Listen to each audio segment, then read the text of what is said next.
Ang pangalan ko sa totoo, Maricel. Maricel, saan po kayo ngayon, Ma Maricel? Sa Norway po. Nasa Norway. Ilang taon na si Madam Maricel? 54. 5'4". Right. Bali ho, wala ho kayong asawa dyan? Hiwalay na? Mayroon akong asawa dito, kaso hiwalay na po kami, 2 taon na. Ano yung divorce? Divorce siya. Maraming mga taga-Norway na mga tumatawag dito, nagjo-join, no? Pero, bakit hiwalay? Nakipaghiwalay ka? Siya nakipaghiwalay sa'yo? O, ako na rin nakipaghiwalay po kasi nagloko siya eh. Aha. May asawa ng bago ngayon. Aha. Pinay din? Na Vietnamese siya. Vietnamese? Vietnamese siya. May anak po Diba? kayo? May anak po kayo sa kanya? 4 po. Andyan na rin sa Norway ngayon. Opo. Overall, ilang taon na po kayo dyan sa Norway, ma'am? Going 20 years. So, meaning yung mga anak po ninyo, wala pang Malaki na. wala pang pamilya, may pamilya na sa kanila. May mga ano na sila, kalibit, pero wala pang mga anak. Oo. Ilang taon na po yung bunso mo ngayon? Yung bunso ko, 22. Okay. So, anak po niyo yan sa Pinoy?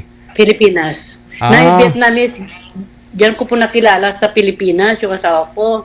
Okay. Tapos, dinala kami dito sa Norway.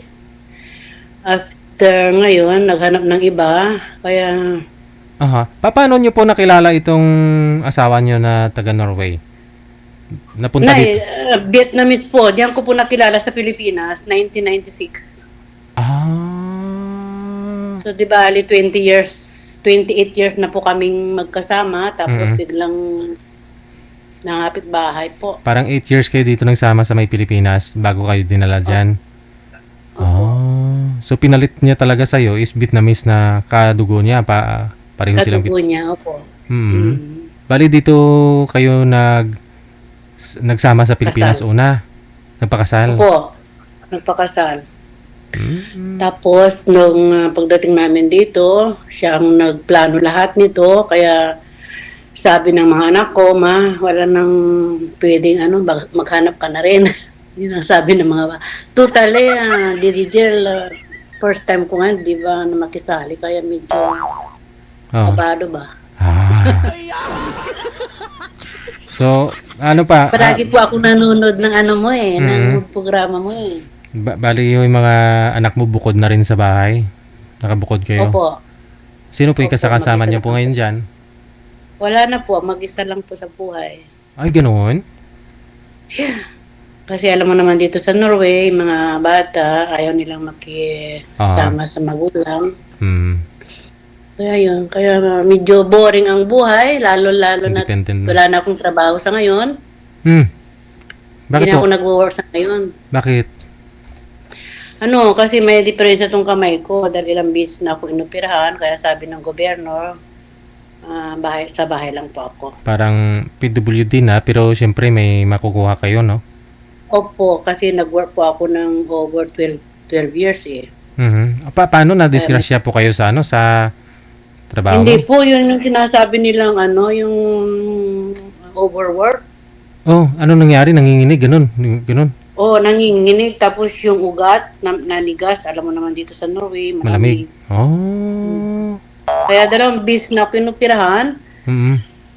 Inaantay ko lang na naman ang operasyon ko itong taon na to. Ano po yung mga binabypass po ba diyang mga ugat? May tinatanggal? Ano pong ginagawa? Opo, mga ugat. Pero sabi ng doktor ko, babalik na babalik. Kasi malamig nga po, no? Alam ko na kung bakit iniwalayan ka ni mister mo. Naghanap siya ng iba. Opo. Alam ko. Alam mo na yun, hindi na pwedeng maghawak. Kasi nanginginig. Gusto niya ibang kamay naman ang maghawak. Oh no. Ilang taon na po ba yung mister mo? Po? Ilang taon na po siya? 57, going 57 ditong October. May 2 years gap kayo, no? Bali 3. Oo. Yung asawa niya ngayon, mas bata po sa kanya, sa'yo? Opo, 50 daw. Yun ang sabi nila, 50 years old. Hindi na rin makakaanak po yun. Hindi na rin po pala Pero divorce kayo, no? Divorce. Pero, DJ, paano to? Diyan kami kinasal. Yun lang. Oo nga, ano. Saan yung in-apply ng divorce dyan? Dito. Hmm. Tapos, nakapag-asawa naman sa Vietnam. Kasal na- sila. Kasal na raw. Yun ang Oo. dinig ko, sabi ng hipag ko. Dito sa Pinas, kasal kayo. Opo. Kasal kayo dito, pero paano yan? Pero Di mo siguro mahabol yung mga lahat ng mga benepisyo, kunyari. hindi na siguro kasi dito, immigrant na rin kami dito eh. Opo, oo. Tapos, wala na rin. Saka wala naman akong hahabulin sa kanya. Maliit din naman. Maliit din naman. Saka wala, hindi naman sa kagwapuhan. Yung mga Vietnamese pa yung pagka Pinoy na parang may pagka-chikwa din yung mukha, di ba? Opo, opo. Parang chikwa siya. Chinese. Sikwa talaga. Okay. Kaso siyang nagloko eh. 4 na bisis na nga ito. Pinagbigyan ko 3 bisis. Tapos hindi siya nagbago. Kaya sabi ng mga anak ko, wala nang panahon na magbabago yan, mama. Kaya ikaw na lang ang makipaghiwalay sa kanya. Okay. So, siyempre, at least, ngayon, dito ka, nagbabakasakali, makahanap, Opo. no? Yeah, gusto ko lang yung may kausap dahil alam mo naman dito sa Norway, boring. Parang ano, no? Parang, marami din mga Pinay dyan. Pero, Marami. siyempre, walang pakialaman, no? Parang gano'n, no? Oo, dito walang pakialaman. May mga marites din kung minsan, pero hindi ko pinapansin na yan. Pati nga po ng kamay, ma'am, kung okay lang, ano pong nangyari dyan? Parang, Inoperahan dito una, tapos pangalawa dito, tapos ito. Dalawang kamay kasi di dalawang kamay. Ano po Dalawang yung kamay, kaya... namamanhid po ba? Napapasma? Opo, saka yung sinabi nilang bitinilsa. Alam mo yung yung carpal tunnel, tawag nila, carpal tunnel. Hindi ko alam kung ano ito. Baka yung mga litid-litid po dyan, parang, Opo, baka, parang nanigat na. kung dito sa atin, baka pwede pang hilot-hilutin yan o ibabad-babad kung saan-saan. Totally, nung umuwi ako ng Vietnam, hindi naman siya nagsakit dahil siguro kailangan niya ng mainit na lugar. Mainit-init, oo. O kasi dito ang lamig, kagaya ngayon, Dapat spring pala. Dapat pala, may lagi kang hinahawakan na mainit. siguro po. Ngayon wala na, 2 taon na wala nang hinahawakan. Yun po pala yung dahilan. Kaya Alam ko na. lalo, napalalo tuloy. Kaya pala. Baka nakikinig yung mga kapatid ko. Pero okay lang. Friend lang naman eh. Okay. So, Dito marami din, DJ, mga lalaki. Kaso wala na akong tiwala sa... Di ba? Hindi naman sa totoo. Marami ngayon, scammer. tama. Maluloko. Kasi niloko na nga ako, tapos lulukuin pa ako. Ayun ang pinapayo ko. Yung parang Pinakatakutan ko. Tsaka nakakahiya na niloko ka na, magpaloko ka pa ulit sa iba na Yun naman. nga No? eh. Pero sabi ng mga anak ko, mama, hindi naman lahat ng lalaki maluloko. Correct. Kaya give a chance, sabi ng mga anak ko. Pero mga Pinoy po dyan, may mga Pinoy din po ba? May marami din mga Pinoy po dyan?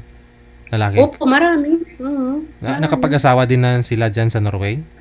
Opo, may mga Filipino, may mga Norwegian, halo-halo. Mga Vietnamese, kagaya namin.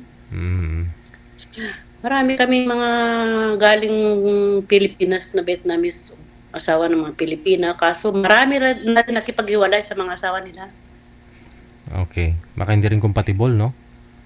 Siguro. Saka alam mo naman dito, yung pira niya, hindi kagaya dyan sa atin, di ba? Yung pira ni Mister, pira mo rin, no? Parang ganun. Pira mo rin dito, hindi. Kanya-kanya. Kanya-kanya yan. Oo. Pati yung mga anak ninyo, ano pa lang, nasa 18 pa lang, dapat na, ano na sila? May mga independent sariling bahay na sila. Bahay na, opo. Trabaho. Opo, yung 2 babae, may mga kalibin na rin, tapos yung 2 may girlfriend. So nag-aabang ako, naghihintay pa ako, no, kung baka meron pong umakyat. Makakausap mo yan. Okay lang, sabi ko, palagi kita pinapanood, minsan maabot ako ng gabi dito, alas 10. Kasi nakakatuwa yung mo. Ano oras na po ba dyan, by the way? Alas 3, anong oras na ba? Alas 3:11. Hapon. Hapon.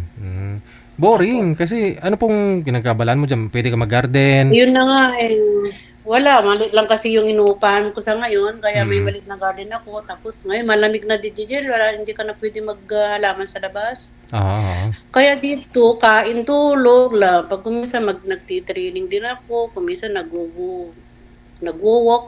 Mm. Boring pagdating mo sa bahay, parang na-anxiety ako. Oo. Dahil dati sanay ako sa maraming tao sa paligid ko, tapos biglang mag-isa ba. Mhm.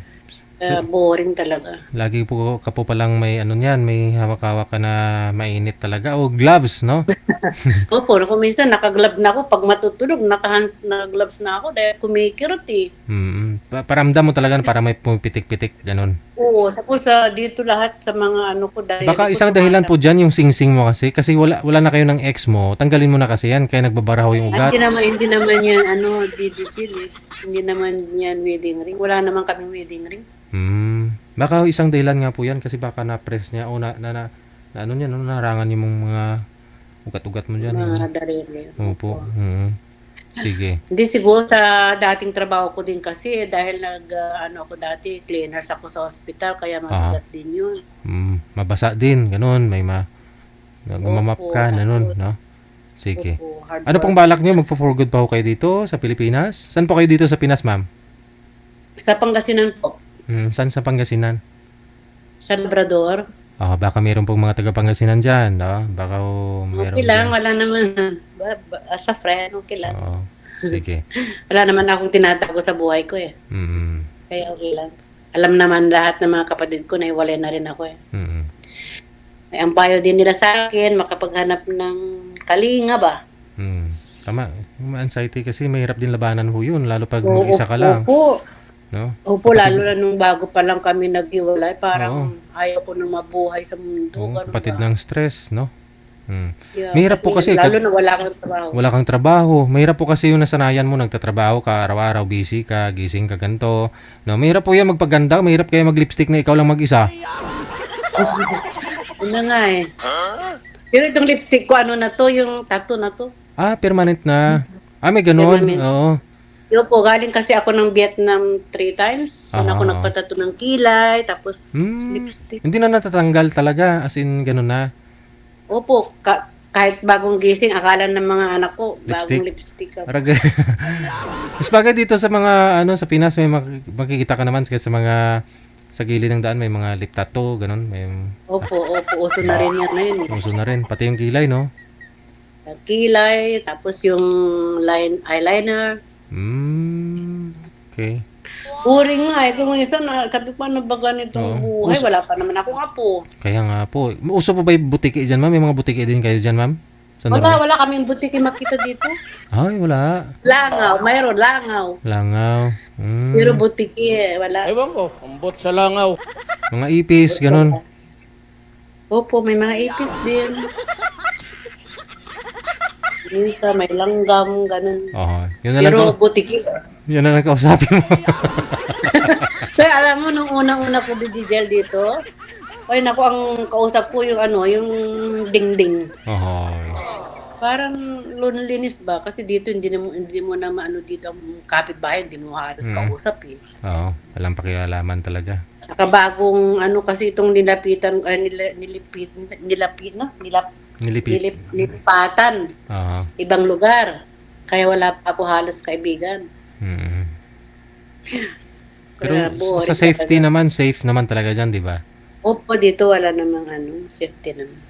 Hindi tulad dito sa Pilipinas na tulog ka sa araw, baka mamaya may aakyat, may papasok sa bahay mo, ganun. Opo. Dito wala naman. Pero itong inuupahan ko may camera.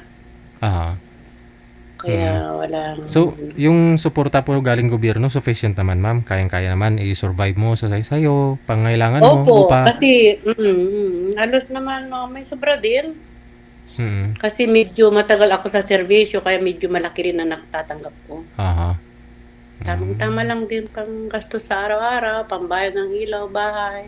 Alam mo naman dito, mahal ang bahay dito. Oo. Yung cost of Itong living, no? inuupahan ko. Pagkain nyo. Opo, cost of living. Tapos, kuminsan yung mga anak ko, sabi naman ng mga anak ko, kung kailangan pero mama, sabi mo na, kaso siyempre alam naman nilang may natatanggap din ako. Kaya, okay naman. Nakakaraos din sa awa ng Panginoon. Pero malayo ho yung mga bahay ng mga anak mo. Mga 1 hour Driving. Oo. driving. So sila na yung bumibisita sa'yo dyan o ikaw yung umiikot-ikot? Opo, every week pumupunta sila dito. Ako ang pumupunta kasi sa kanila kasi may mga work, trabaho, at saka nag-aaral sila. Kaya Hirap din, no? Meron na po ba umakyat manager? Oo. kahit Meron po dyan 24 years old, ma'am, pero alanganin, hindi pwede. hindi pwede dito. Anak ko na yan. Kasi yung panganay ko 28 na eh. Tapos yung bunso mo, ilang taon? Mag-22 mag-22 na siya pala. Kaya na lang, kung kailan ho kayo open, available, siguro mama. Kung meron naman pong, kung hindi ngayon, bukas ng gabi, wala naman po kayong trabaho. Okay, wala naman problema. Halos, kasi iniisip ko kasi ngayon, okay naman, pero depende bukas kung mayroon. Hindi po uso yung community, kunyari may zumba kayo dyan, may grupo kayo nagsusumba. Uso po ba yung zumba dyan, ma'am? Mayroon din. May Oo. mga sumba-sumba rin. Kaso, alam mo naman yung mga dito, may mga Pilipina. Dati kasi doon sa dating tinirahan namin, marami akong kaibigan ng mga Pilipino. Tapos may mga, kami, party-party, bingo, ganun. Pero dito sa tinirahan kong bago ngayon, wala eh. Kaya medyo Ba't ho lumipat kayo dyan, ma'am?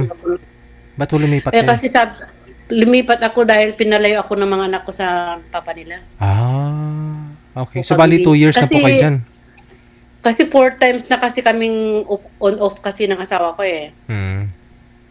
Tapos, nung sabi ng mga anak ko, lumayo ka na dito mama, mamaya baka amuhin ka na naman. Alam mo naman. 2 years na ako dito nakatira. Boring talaga dito. Gusto ko nang umuwi kasi naantay ko pa lang yung early pang extension ko. Ma-approvean sakali, kaya gusto ko sana dyan. Pag ma-approve ka na, pag okay na, bakasyon ka na lang, no? Okay, bakasyon na lang. Pero sabi ng mga anak ko, dito ka kasi siyempre andito yung mga bata eh. Pero yung mga kapatid mo dito pa ako sa may Pilipinas. Opo, alam mo Dijel, mag-20 years na ako hindi nakauwi. Bakit hindi okay? Mula nung dumating ako dito. Alam mo naman. Dami na akong pinagbago ng Pilipinas, ma'am. Opo nga, yun ang sabi nila eh. Oo. Pero halos araw-araw kong kinako sa mga kapatid ko dyan. Wala naman. Yung dati yung 1 oras biyahe mula dito Maynila papuntang Pangasinan, ngayon 4 na oras na. Opo, yun ang sabi ng mga kapatid ko. Masikip na kahit sa Namimiss ko na expressway. nga sila eh. Oo nga eh, namimiss ko ng Pilipinas. Kasi sabi ng mga anak ko, umuwi ka. Binabala ko by next year po. At least matry mo dito, no? Malaman mo kung ano pinagbago ng Pilipinas, no? Para kung may gagana ka pang bumalik ulit sa susunod. Sige. Ano pong Okay pangalan? po, ganun Pangalan lang. niyo, ma'am? Si Maricel. Maricel po ang tunay na pangalan ko po. Sige, maraming salamat. Salamat po, Dijel. Okay, sige. There you have it, ladies and gentlemen, mula sa may planetang Norway. Si Madam Maricel. Hirap din Yun po yung isang dahilan, kaya ingatan ho ninyo health ninyo, katawan ninyo, pati kamay, Una ho yan, kamay. Diyan din ho nakasalalay kaligayahan ninyo. Kaligayahan ng partner ninyo. Pagpasmado ho ang kamay, yun ang rason ba't ho naghanap si mister niya ng iba. Kasi yung kamay niya siguro pasmado na, hindi na kwa.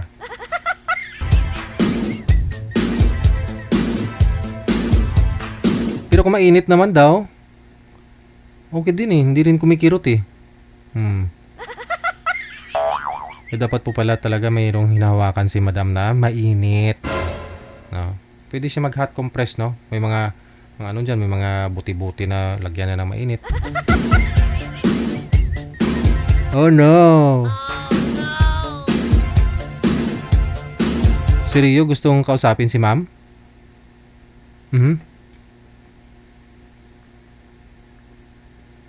Manager, may guest po tayo kanina na si Benny at saka si Jane. Hanggang ngayon nag-uusap sila, kulang-kulang 2 oras na yung pag-uusap nila, Tagal, silipin nga natin. Silipin nga natin.